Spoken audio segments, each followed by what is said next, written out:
hearts this morning in worshiping our God. Now, karon nga buntag, it's August.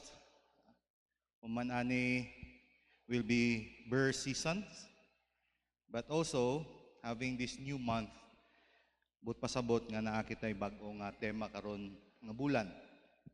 And isa sa tema nga gihatag mao ang tema nato karon nga bulan mao ang stewardship. And matag isa ka nato gi tagaan kita, gisaligan kita sa Ginoo sa isa ka butang nga ato ang manduan because we are all steward. But before we take a look at His Word this morning, may I invite everyone to please stand as we go to the Lord in prayer and ask God for His wisdom. Let us pray. Our Heavenly Father, Lord, we humbly come before you this morning, and we acknowledge that without the ministry of the Holy Spirit, none can really understand your word. We ask, O Lord, that as we listen to your word, we pray that may you give us a heart of obedience, a heart that is willing to do your will in our life. Hide me behind your cross that you alone be glorified and be magnified. We commit to you all these things. In Jesus' name we pray. Amen. Pwede na kamo makabalik sa paglingkod. Now this morning, ato ang lantawon ang kaning parable nagikan diri sa Matthew 25 verse 14 to 30. And that is being a caretaker, or shall we say stewards. Now, ang isa ka farmer nga gitagaan siya sa isa ka yuta. Ug uga nga yuta kani ug wala gi anything buhi nga mga tanom. Aside dito sa unahan, pero ang paghatag kaniya kani uga. So daghan nga nagahuna-una nga kani siya nga yuta wala gid kanibili. It's very useless. But paghatag kaniya wala siya nagsurrender kay unsa man nga yuta, oy uga man dili man ni nato matamnan. So instead iyang gitun-an ang yuta ug nagsugod siya sa pagtrabaho niini. Iyang nga gibungkal ang yuta, naggahi kay nga yuta, ug ang iha gitubigan niya ang tanan nga mga liki-liki. Ug nagsugod siya og tanom. Hantod sa kada season, sa kada tuig, bulan, iyang gitrabaho kani, iyang gialimahan pag-ayo, iyang gibantayan. Hantod sa human sa pipila ka panahon, ang katong yuta nga gihatag sa iha, it was so beautiful, a vineyard full of life, full of fruit, now ready to harvest. Iha nga gibuhat kani and taking care of something valuable that was given to him. Kana siya nga farmer nga storya, may sama gyapon sa ato ang mga kinabuhi. Di ba?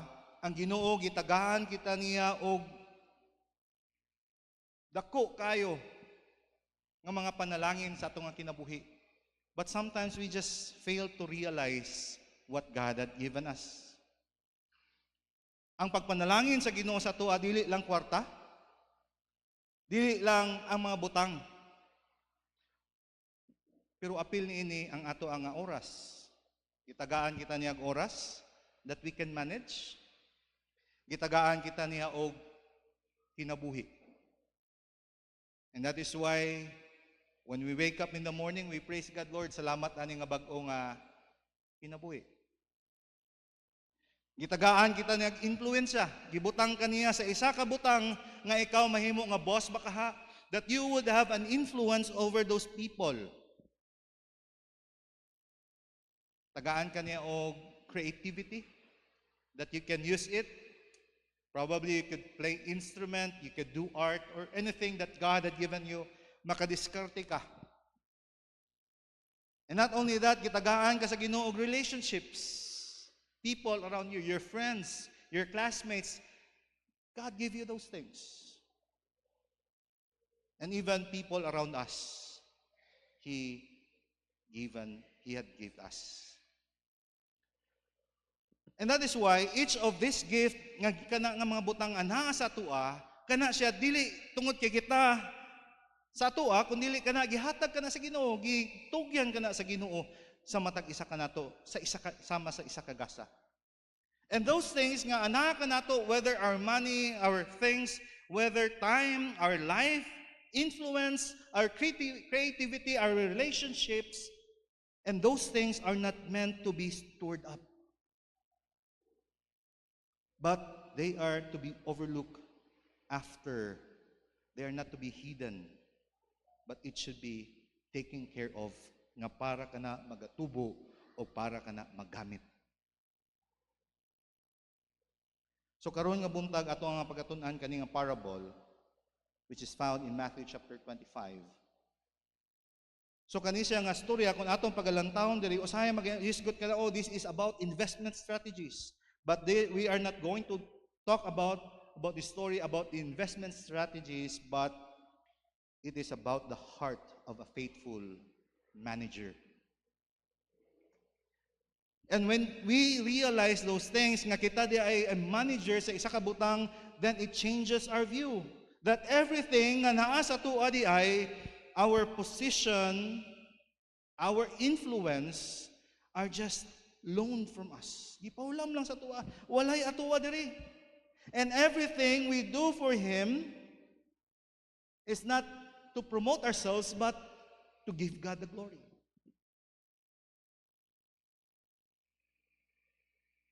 So to understand that biblical stewardship isn't just a line of item on your church budget. It is not something that you do because you feel guilty. It's a way of life. It's waking up every single day and realizing that God has been generous to you, to us, and you get to take care of what God has given to us. That's biblical stewardship. Ang tanan nga anha ka nato, ato ang makita ka nga kani, gitugyan kani sa ako sa Ginoo, akong kinabuhi karon nga buntag, ang ako ang position to anything that unsay naa sa kuha, katigayunan makaha. Ang ako baka nga negosyo, kani gitugyan sa ako sa Ginoo. And God is so generous. God is so gracious. Ug buot pasabot niini that spending our time wisely, using our gifts without pride, and giving our resources freely.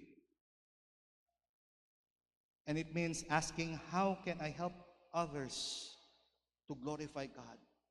Dili ang pagpangutana nako, kung ako ni siyang tabangon, kung ako ni pagabuhaton, kung sa may anang asa ko Di ba usahay, nakita mentalidad nga kung magbuhat kita og isa ka butang, maghatag kita, mangutana kita, unsa may para sa kuana?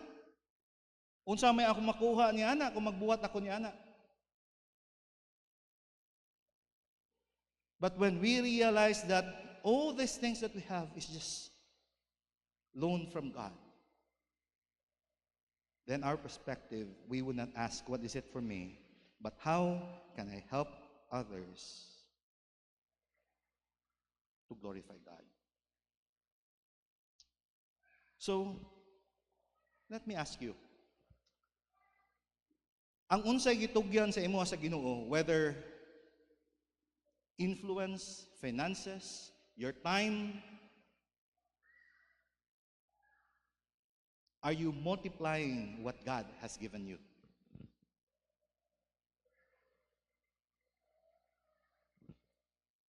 Because in reality, pag human ani atong kinabuhi, ang Ginoo dili magaingon kaniya kanato nga, oh, pila man imo ang kita, pila man ang imo ang na-invest dito sa kalibutan. No.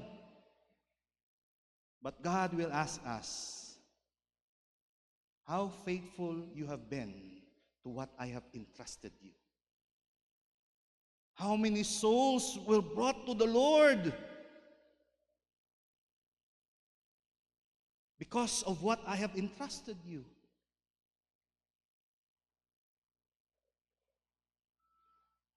Kaya sa tinuuray lang yun, di ba? Kung ikaw farmer, kung magtanom ka, dili ka maka-control kung pila imong ma-harvest.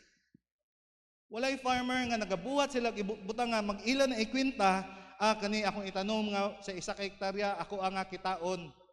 Wala kay precise numbers of harvest, but all you need to do is just to plant it and let us steward what God entrusted to us. Di ta makakontrol sa harvest with steward, but with wisdom and courage and with love. So karon nga buntag, 4 things that allow me to share to you this morning about stewardship.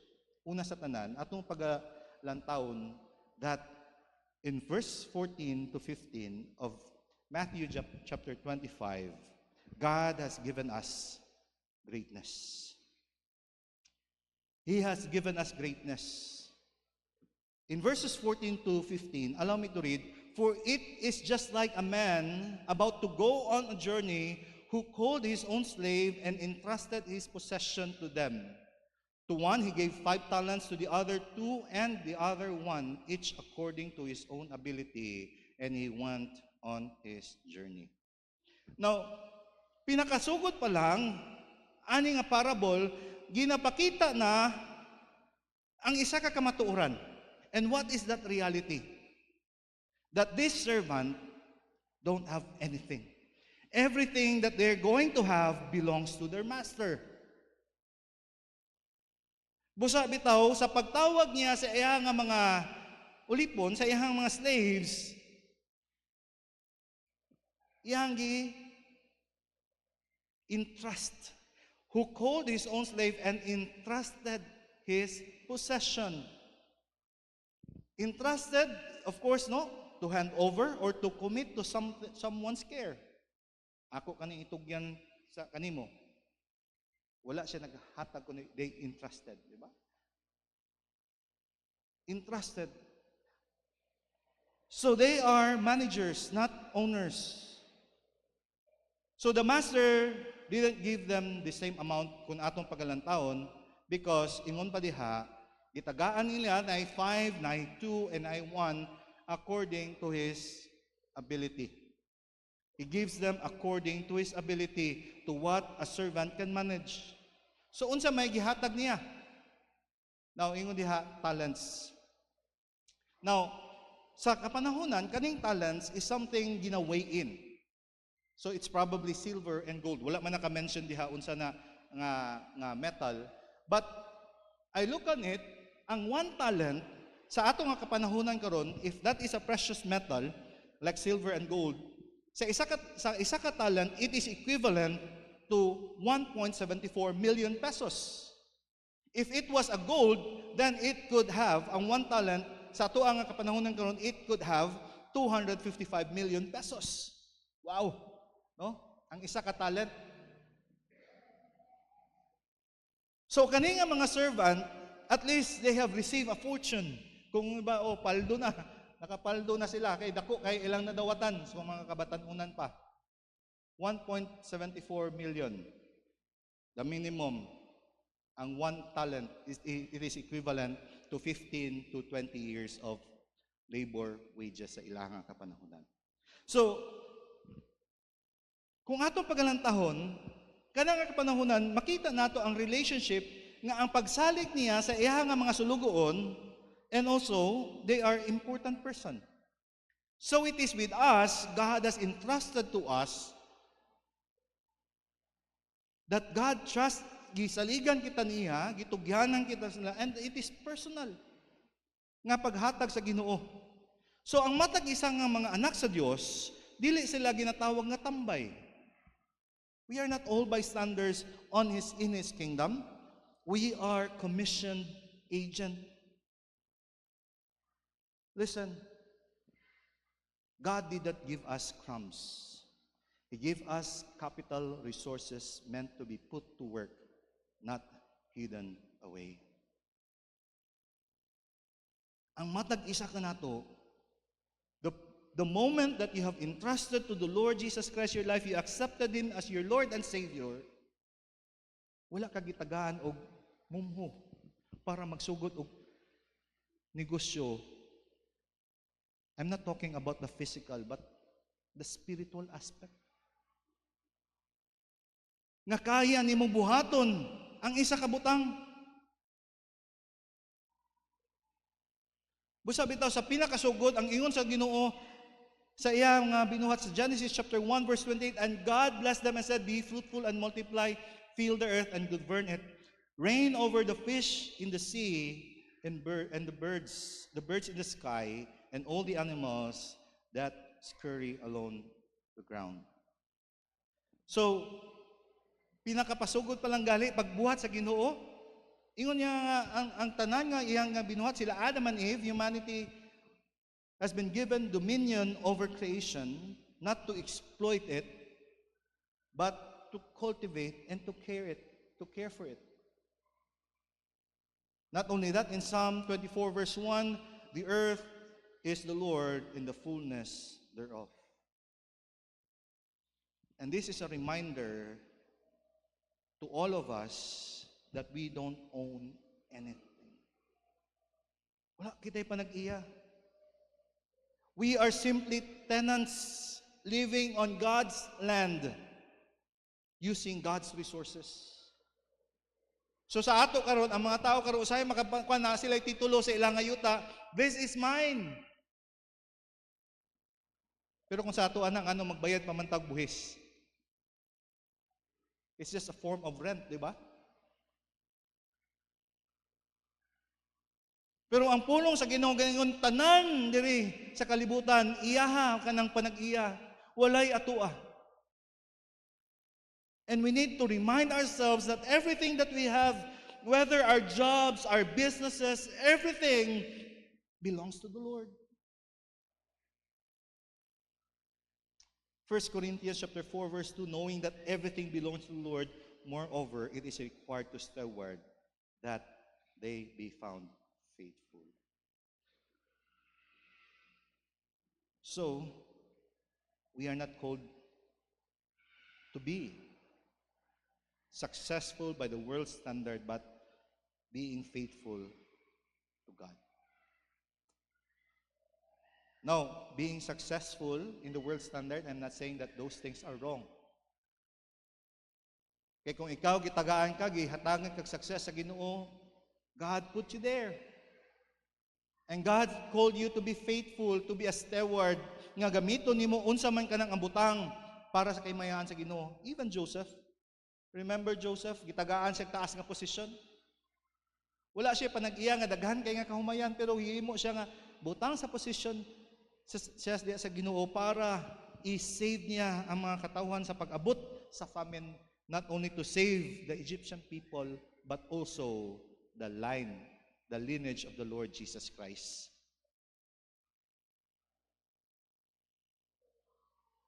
And that is why, let us ask ourselves, am I investing this gift for God's purpose, or am I just keeping them safe for myself? Kani ba ang gihatag sa ako sa Ginoo, unsa man ako ba ning ginagamit para sa Ginoo? Ang kani akong position pila naman ka mga tao na kaila sa Ginoo. Or imo lang ginatago sa imong kaugalingon, wala nimo ginatagaan og taas nga bili, and later on we are going to take a look at that. What will happen to us? You see, we need to understand that we are stewards of God. So when we understand that stewardship, that kind of stewardship that God has entrusted to us everything, His things, it changes the way we look at everything we have. Dili na kita mahadlok. Kaya total, kani sa Ginoo man ni and gives us freedom, we would not hoard, but we start investing instead of looking as we are the owners, we oversight. Now that we know these things, nga kita tagaan kita og kani nga mga butang gikan sa Ginoo, let's take a look at the heart of a fruitful manager. Not just on what God has given to him, but he can grow it for God's glory. And that is why when God give us, let us go for growth. In verse 16 to 18, immediately the one who had received 5 talents went and traded with them, and gained 5 more talents. In the same manner, one who had received the 2 talents gained 2 more. But he who received 1 talent went away and dug a hole in the ground and hid his master's money. So makita nato ang diferensya right away, di ba? Kay una sa tanan, ang duha ka servant, and in verse dalaw nato diri, that immediately the one who received 5 talents went and traded with them and gained 5 more talents. And in verse 17, in the same manner, the one who had received 2 talents gained 2 more. No? Immediately. Wala na sila nangutana, wala na sila nag-argue. They just get going and put their master's money in use.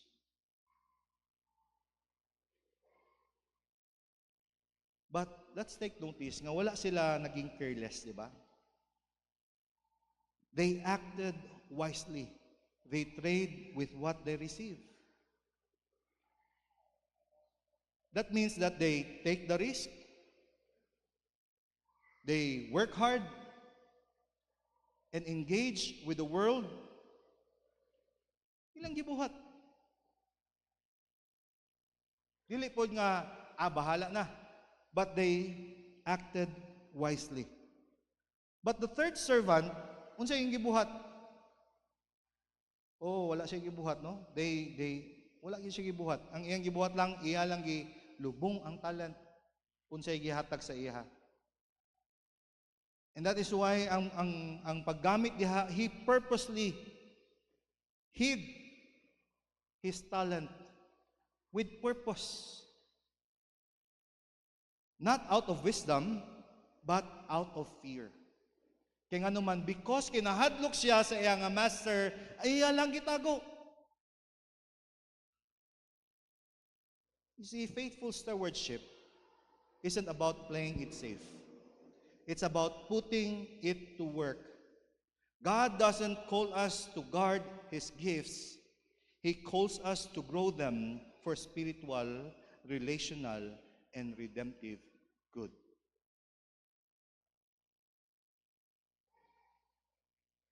So gihatag ka na sa ato sa Ginoo. Usahay, mo kani usahay nga mga binuang mga kasagara ng mga Kristohanon, mga secret agent. Secret agent. Ay, na din ibalaan dahil kay nag funeral service, uy, baptist din siya. Naot igsuon dili inana, no? Nga ahiya na ta may balaan nga nakailat sa Ginoo. Dito na sa pagtapos atong mga kinabuhi.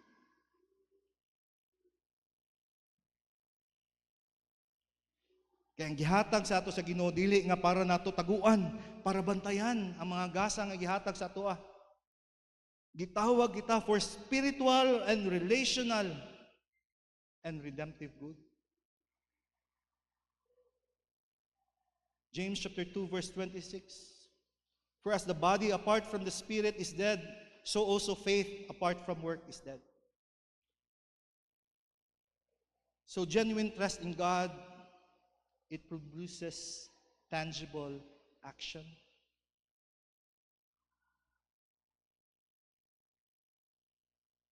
Nga ang naa niya pagkaila sa Ginoo ang isa ka tao, di niya mapunggan kundi he would grab every opportunity nga mapadayag ang Ginoo. 1 Peter chapter 4 verse 9, as each has received a gift, use it to serve one another as good steward of God's varied grace. So the purpose of our gift is found in its use for others, not for preservation.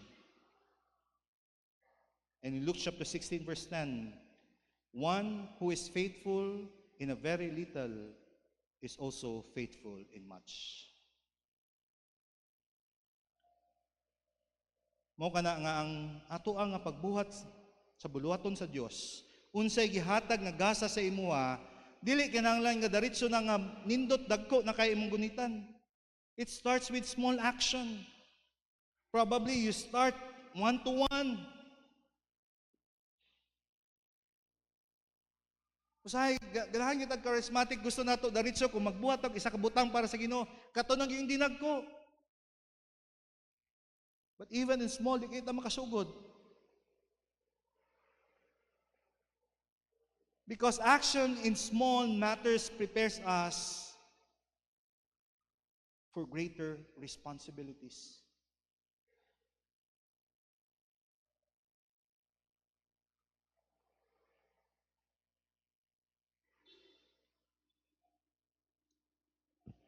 Di na nato kinahanglan nga hulaton nato ng perfect nga mga kondisyon. Diba? Act in faith. Trust God that whatever we do, diba? Kana ang ato nga paghimaya sa Ginoo. Because stewardship doesn't end with action. It leads to accountability. So, not only that, gitagaan kita, we are given greatness. O kana gihatag, we are going to grow it. But stewardship doesn't end there. Nga ato nang inapatubo, but we are going to give an account. In verses 19 to 23, ingon diha, now after a long time, the master and those slaves came and settled account with them. The one who received 5 talents came up and brought 5 more talents, saying, Master, you entrusted 5 talents to me. See, I have gained 5 more talents. His master said to him, well done, good and faithful slave. You are faithful with few things. I will put you in charge of many things. Enter into the joy of your master. Also, the one who had received 2 talents came up and said, Master, you entrusted 2 talents to me. See, I have gained 2 more. His master said to him, well done, good and faithful slave. You were faithful with few things. I will put you in charge of many things. Enter into the joy of your master.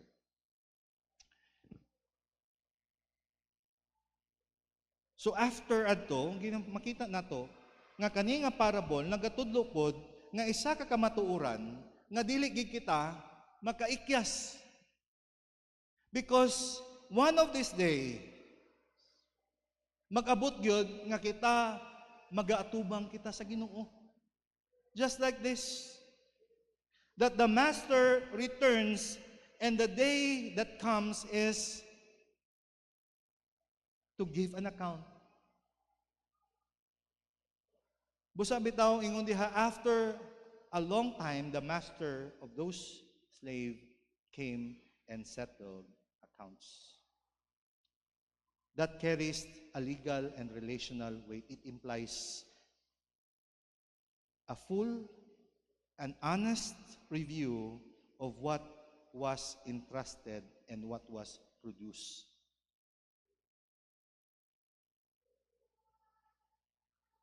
So mag-abot ang panahon. So kana siya, pag-abot ana, it was a full, honest review. Klaro kayo, gitimbang gud to, di ba? 5 talents ang imuha 2 talents, ang imuha 1 talent. Ug kato pagatagahaan siya og responsibilidad. I-evaluate, i-review what was entrusted. But notice, unsay giingon sa ilang master after they've been evaluated. Wala sila gi-compare sa matag isa. Look at this. The one who had received 5 talents. Master, I gained 5 more. What did the master said? Well done, good and faithful slave. You were faithful with few things. I will put you in charge of many things. Enter into the joy of your master. Also, the one who had received 2 talents. Well done, good and faithful slave. You were faithful with few things. I will put you in charge with many things. Enter into the joy of your master. You see, wala sila gitagaan, oh, times 2 ra gyud nimo, wala na gyud nimo nga dako-dako guni imo ha. So I expected nga dili lang nga 5 imong kita, dapat mas daghan. Okay ra ni si 2 talent kay duha ra man pod ang iya. Okay ra na, ma-times 2 pero imo mas no.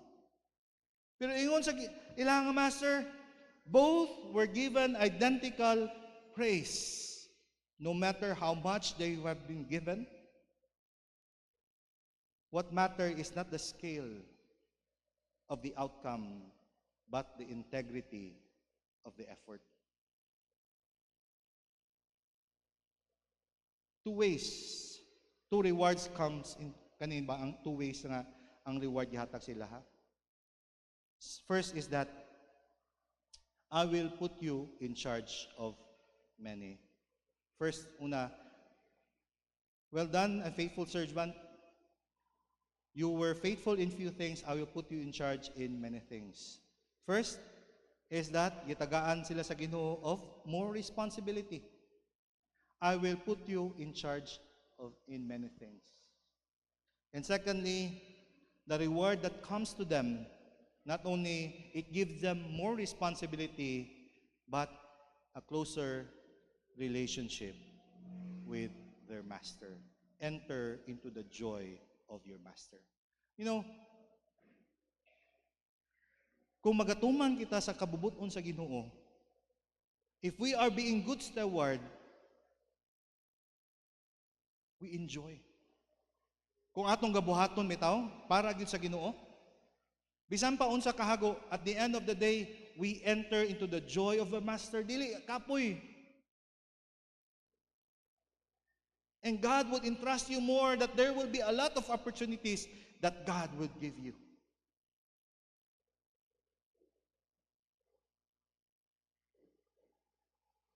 And that is why accountability is not meant to scare us. It's meant to invite us. It's like a doorway that leads us to a greater purpose and a fuller, deeper relationship with God. Kaya kung atong nakita nga kani nga butang gitaha sa ato sa Ginoo, gihatag sa ato sa Ginoo, then we take care of that. Ug atong pagabuhaton kana para sa iya nga kwan, we enter into a greater purpose. Nga dili lang ka nagabuhat sa isa ka butang, unsa man niya akong gabuhaton diri? Gaka-stress lang ko ani, unsa man. But if you are doing things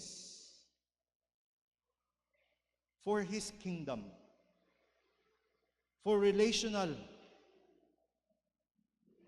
and for leading people to God, you would have a greater purpose and a fuller, deeper relationship with God. In Romans chapter 14 verse 12, so each of us will give an account of himself to God. Ang matag isa ka nato mo gining reality, no? That all of us, it's personal. Ug kana siya wala gitay ikaikyas ni ana sa human sa pag-abot sa panahon, walay pwede nga dili nimo pwede nga pastor o Ginoo naghatag man ko. No. Okay ra nagyapon kay intahasan but kato ang imo nga kauban diha asa ka. Did you make an influence? Do you nahimo ba ka nga sugaan ang mga katawhan? I'm not saying nga ang paghatag dili ka na makadala gyapon sa tiilan si Dios. Isa gyapon ka na. But all of us, one of these days, we will give an account to God. Hebrews 4 verse 13, and no creature is hidden from his sight, but all are naked and exposed to his eyes of him to whom we must give an account. Because accountability isn't only about our outward behavior. God sees every real reason behind why we do those things. Ngano man ka na imong ginabuhat? You want to promote yourself or you want to promote God? You want to give God the glory? Ang Ginoo gyud nakita, no? In Luke 19 verse 17, well done, the good and faithful servant, because you have been faithful in a very little, you shall have authority over 10 cities. Mga igsuon, basig abi nato bitaw nga dako atong posisyon diri, dako taog pan, pero wala tay ginabuhat bitaw para sa Ginoo. Wa ta naging faithful steward sa gihatag sa ato sa Ginoo. Nga abi nato pag-abot dito, na-train naman ko unsaon pag-manage og daghan nga mga tao, pero wala ka buhat para sa Ginoo. Pag-abot nimo dito basig wala kay i-manage nga city. Maybe to some of us, bisan gagmay nga mamutang iyang ginabuhat para sa Ginoo, ma-surprise sa abot dito sa langit, uy, siya man ang gobernador diri.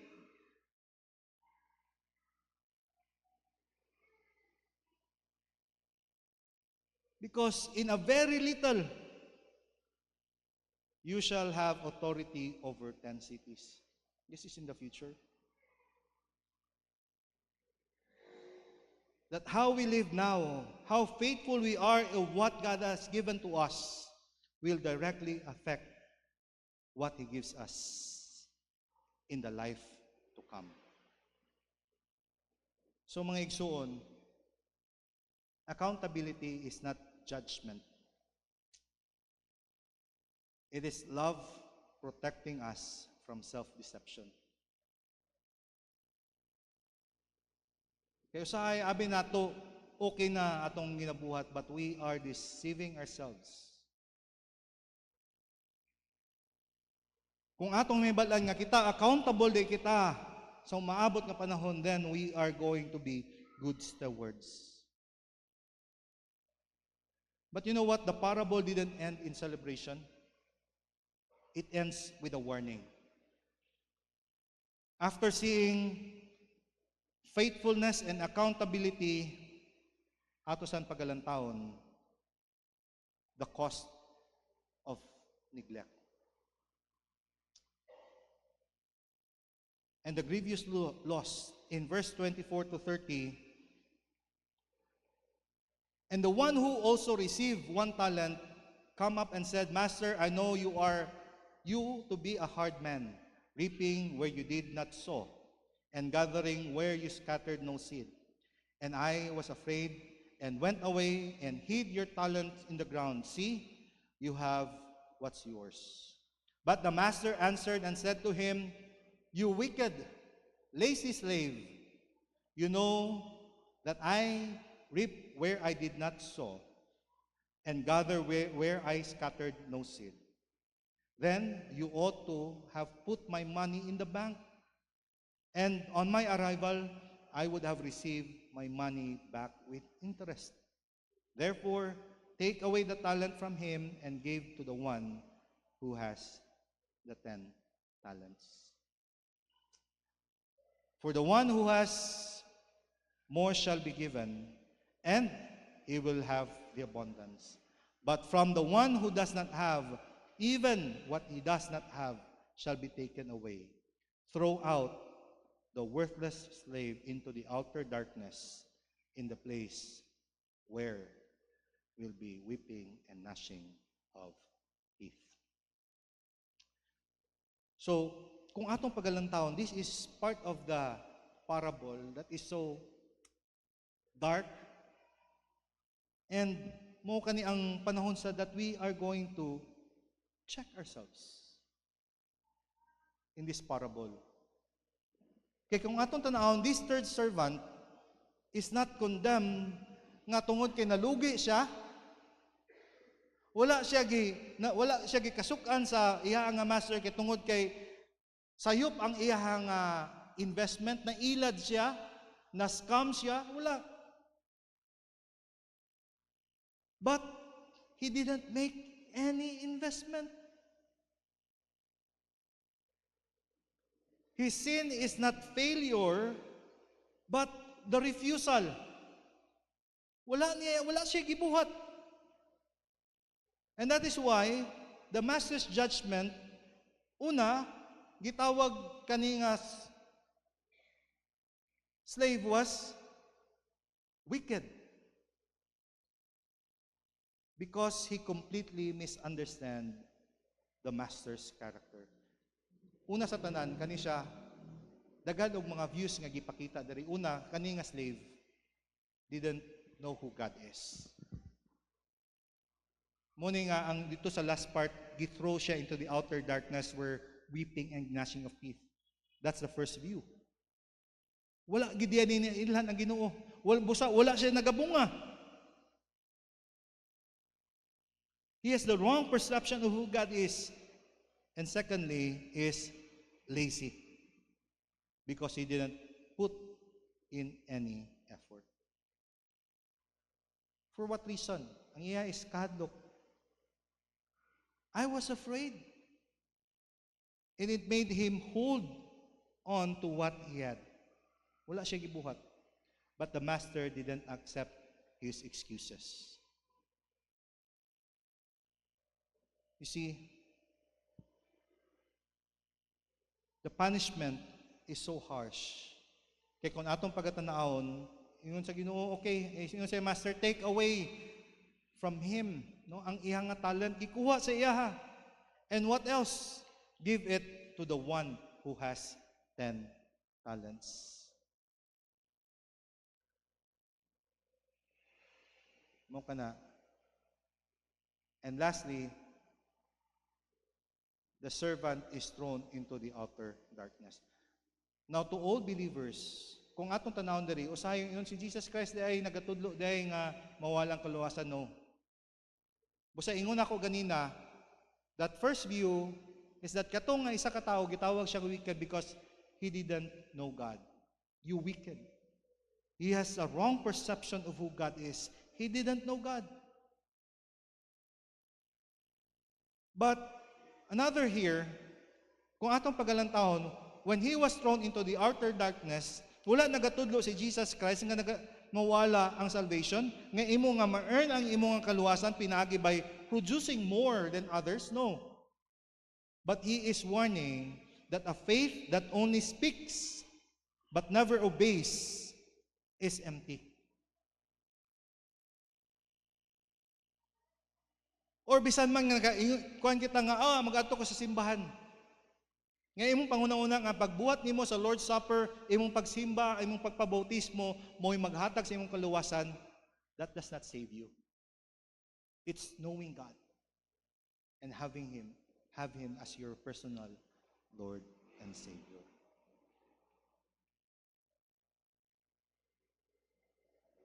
Ang pangutana man gud dili nga pila man ang mas daghan akong ginabuhat para kaniya. Di ba daghan ang katudloanan sa Bible? Ngayon ingon sa katapusan, get away from me, I do not know you. Lord, di ba nagaprophesy mi sa iyong pangalan, nagabuhat mi ani nga mga butang? Because sometimes if we think that doing these things will save us, no. The question right now is, what have I done with what my master has entrusted me? Proverbs 20 verse 4, you sluggard does not plow in autumn. He will seek at harvest and have nothing. So all of us have the window of time to act. But those window of time, kung mahuman na gali, wala na tayo mabuhat. We will lose that opportunity. So, stewardship, we need to understand that it's all God's. We own nothing. We manage everything. We are called to act. We are to be faithful, means we are to invest and not to hide. We will give an account. When our master return, we will give an account. And fear is not an excuse. Basig unya kung ako ning buhaton, unsay lang ikaingon sa kuha. And faithfulness is the goal. So let us live with open hands and willing heart. Let us use our time, our money, our gifts, our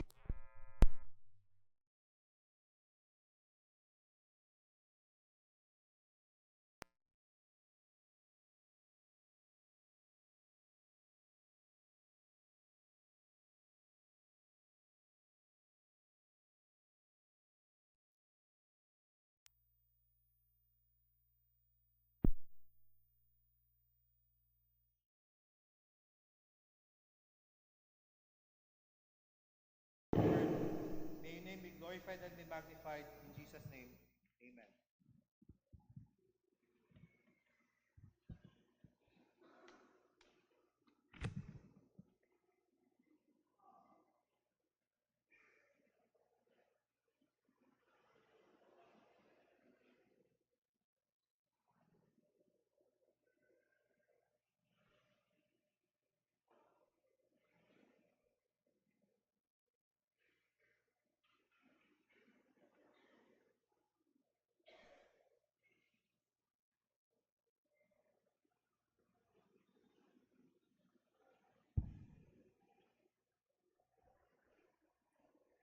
Ampota,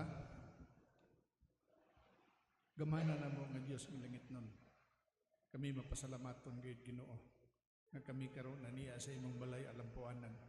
Salamat Ginoo sa imong balaan nga pulong nga among na dunggan karon. Nga ikaw gayud Ginoo ang Dios nga nagapanalangin sa imong mga linuwas. Salamat gayud Ginoo sa imong pulong nga nagpahinumdom kanamo sa among pagkaresponsable sa among pagkatao. Inaot Ginoo nga matag-isa kanamo pinaagi sa imong balaang Espiritu Santo nga imong gitimbri kanamo sa diin kami imong giluwas. Kami Ginoo magadepende niini pinaagi Ginoo sa imong pagiya sa among angay Ginoo nga pagabuhaton bisan pagid Ginoo sa among pagkinabuhi nining kalibutan na sa espirituhanon og sa mga material ug pinansyal nga bahin sa among pagkinabuhi nga ikaw gid Ginoo ang Dios nga magagiya kanamo ug ang imong nga pagpanalangin gayud Ginoo mo'y among bugtong gasaligan ug kapangayoon. Nasayod ikaw Ginoo sa among entero nga pagkatao kung unsa kami Ginoo ang tinuod sa among pagkatao sa imong atubangan kay ikaw Ginoo ang Dios nga walay malilong gayud Ginoo kanimo. Sa Ginoo panalangin ni kami. Hinaot Ginoo ang matag-isa kanamo. Magadangop gayud Ginoo kanimo ngalan nga among Dios ug manluluwas nga mga depende gayud Ginoo sa imong mga pagpanalangin. Ngalan nga kami isad Ginoo maningkamot, ngalan nga responsable kami Ginoo sa among entero nga pagkatao. Bisan pa isad Ginoo sa espirituhanon nga bahin nga kami Ginoo mahimong mapuslanon sa imong atubangan nga human Ginoo nining kalibutan na kami Ginoo excited nga mo atubang kanimo tungod Ginoo sa among nahimo nga kami isad Ginoo nangalagad Ginoo gayud diha kanimo. Salamat sa among mga panalangin nga imong gihatag kanamo sa miaging mga adlaw diin Ginoo among ibalik ang imong bahin ug hinaot Ginoo nga sa among pagbalik niini ikaw Ginoo nahimuot sa among gibuhat nasayod gid sa ikaw Ginoo sa tagsa-tagsa namo kakasing-kasing kining tanan Ginoo akong gitugyan ug ginapasalamatan diha lamang Ginoo kanimo sa ngalan ni Hesus. Amen.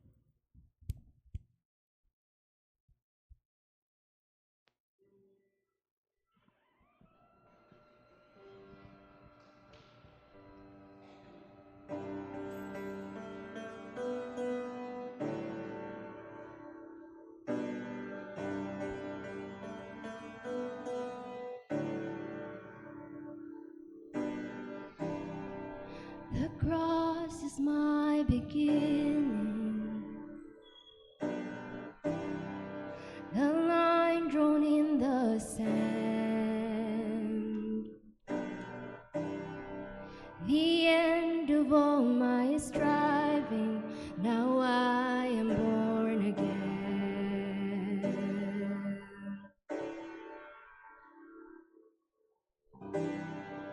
and Jesus was forsaken.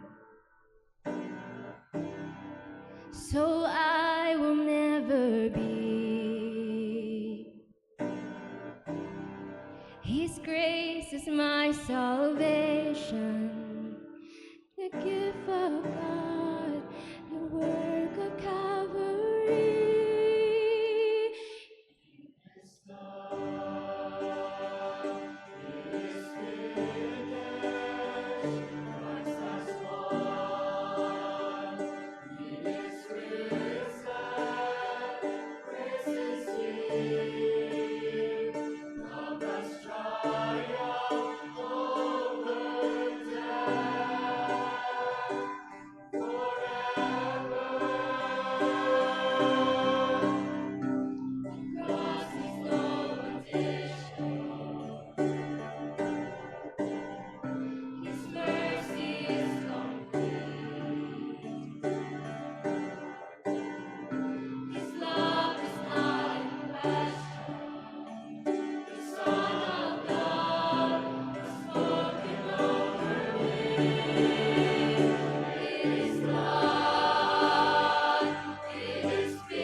It is done, and it is finished.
His name is Jesus.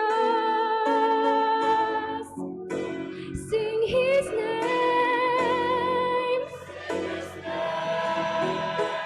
He is worthy of our praise. Jesus,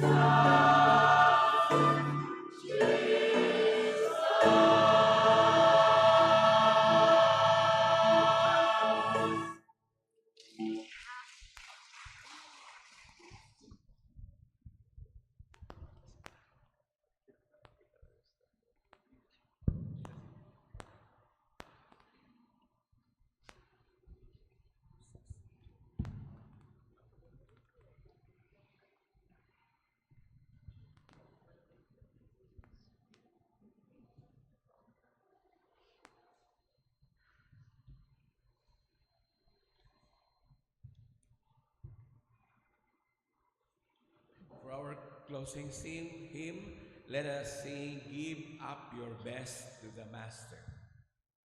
That's it. This hymn encourages believers to dedicate their best time, talents, strength, and service to God, rather than offering only what is left over. Its message emphasizes wholehearted commitment, faithful service, and living a life that honors Christ.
amahan nga langit nun, naot nga kato nga tong among giawit karon, mahimo gyud kana nga tinuod ug among pagabuhaton. Tagay kami sa grasya nga mahimo kami gyud Ginoo nga maayo nga steward.